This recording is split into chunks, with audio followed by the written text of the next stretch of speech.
development will in fact impact when it comes to the Indian tech sector as well. But let's speak of this dosti that is now unfolding as far as one of the long-standing friendship that India has had with Russia. And this is going to be a wild card in global geopolitics and world economy. Yes, we are talking about this upcoming meeting between Prime Minister Modi and the Russian President Vladimir Putin. In about 10 hours or so, the countdown there continuously running on your screens, viewers. President Putin will be landing in India and will be hosted by Prime Minister Narendra Modi in a private dinner. Now, this will be the 17th time that the two leaders are going to meet. So what is going to be the discussions this morning as we get you the details, especially when it comes to this invitation that has been accepted by President Putin and the message that goes across to the world, especially when it comes to the United States, that has been keeping a key eye on the developments happening in India and when it comes to the friendship, the long-standing friendship that continues between India and Russia. So as far as when it comes to the future of India's fuel diplomacy with Russia, the perfect recipe for Atmanirbhar Bharat, the defense deal to act as a deterrence, and as far as when it comes to will the President Putin's India visit be Modi's trump card? Well, that is going to be a big development there. Let's in the meantime take a look first with the message to President Trump, since this is the first visit of Putin since the Ukraine war started and when the US has imposed those steep tariff hikes on India. Now, in the meantime, let's talk about how Russia continues to be India's all-weather ally. Such has been this dosti, and that Trump has penalized India with those heavy and steep 50% tariffs for buying discounted oil from Russia and allegedly fueling Russia's war machine. Now, since Trump's sanctions, India's imports of Russian oil have fallen drastically. And let's tell you exactly what it means in the term of trade and energy. So taking a look as far as the bilateral trade is concerned, that nearly amounts to $65.70 billion, but the target by 2030 is now estimated to be around $100 billion US. Now, the Russian oil import before the Ukraine war, it amounted to nearly 2.5% of the imports after the Ukraine war. That means the conflict which is still continuing, it has the imports gone up to 35.8% and December 2025 projection. Now, speaking of as far as when it comes to the global, when it comes to this dosti that we are looking at and this ally that Russia continues to be an all-weather friend traditionally and strategically for India, such has been the dosti that Trump has now penalized India with 50% tariffs for buying discounted oil from Russia and allegedly fueling the Ukraine war. Now, since Trump's stringent actions that has now been imposed, India's import of Russian oil that have now fallen drastically.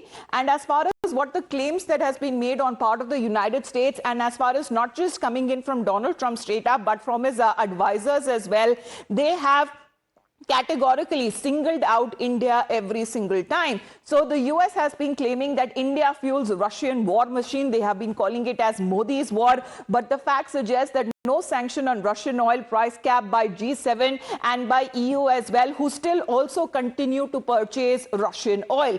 Another claim that has been made by the US saying that India is being punished for buying Russian oil. But what does the fact suggest? Fact suggests that China is actually one of the biggest buyers of Russian oil, amounting to nearly 47%. Then comes India, then comes Turkey. These are the three countries as far as when it comes to top buyers of Russian oil. Then when it comes to the war machine, this is Modi's war. Remember, another statement that came in from one of the advisors of President Trump, this is in fact completely baseless, as India buys oil from the traders and not from the Russian state. And this is something that has been made amply clear by India multiple times as far as India being a development country, and all of the market prices is something that actually decide the factor when it comes to the purchase of oil. Another claim that has been made by the US that they continue to say that the path to peace is via New Delhi. But as far as when it comes to showing the mirror to the world and to the EU especially, India has placed facts saying that nearly 37% of the Russian PNG is actually purchased by European European Union. 30% of that is something that has been bought by China. Turkey is now 27% of the Russian PNG that we are looking at as far as when it comes to the path to peace. Is it actually going from New Delhi as been claimed by the advisors of President Trump? And also saying that US claim has been that sanctions on India is actually for the war to come to an end. So they have putting the whole onus here on India, saying that it is India, because it continues to purchase Russian oil, it is fueling Putin's war machine. But the facts on the table are completely different. What about EU? EU still imports Russian crude oil. EU sanctions exempt from US and Canada, and EU sanctions have been exempting, especially when it comes to Japan, till 2026 as well. So let's connect with Srinjoy on all of these factors, because Srinjoy, over the course of the last few months, we have seen how India has been singled out. Steep tariffs that has been imposed. President Trump continues to call Prime Minister Modi as his friend. They have had a few conversations in between as well. But as far as the US stand on India is concerned with regards to purchase of Russian oil, that hasn't changed. First of all, the 50% tariff still continues. Secondly, because of these sanctions, the private players in India who were buying Russian oil have dramatically reduced their intake of this purchase of Russian oil. Now, so India is buying much less Russian oil, as you have rightly said. Now, that apart comes the issue of other parts of the India-Russia relationship. There are really three major aspects apart from trade, of which oil is a major part. They are respectively defense, space, and civil nuclear energy. Now, as far as defense is concerned, we have heard that no defense deals will be signed this time. Now, this is something that has always happened. During big visits, no defense deals are signed. But a lot of stuff is in the pipeline. For instance, you know about the S-400, which was used during Operation Sindoor. Now, the Defense Acquisition Council has already cleared the purchase of about 300 missiles for the three systems that India already has. And this is a 10,000 crore deal.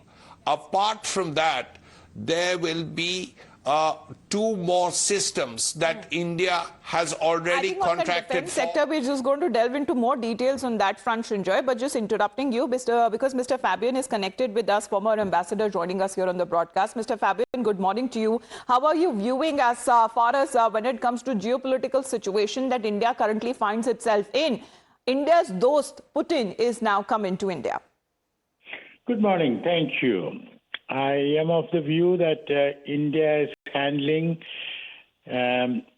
navigating the diplomatic waters with superb skills.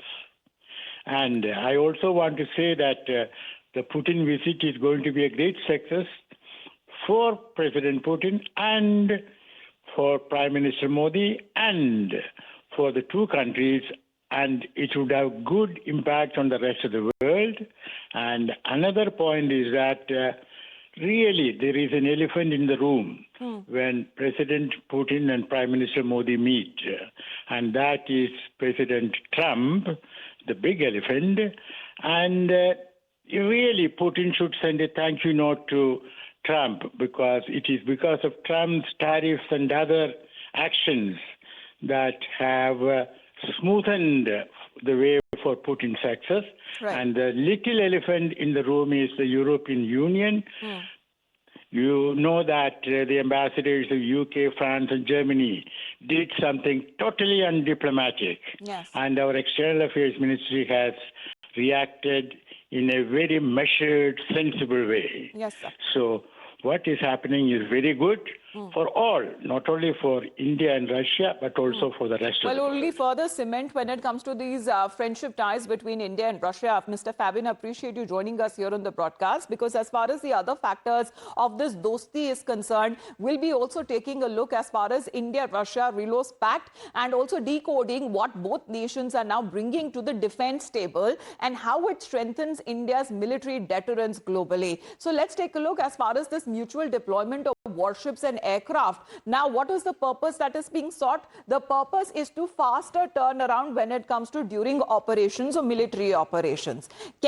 They can send when it comes to military formations. What does it mean? It means that it will remove case by case clearance. Then can be a mutual use of airspace and ports as well when it comes to enhanced cooperation and military presence.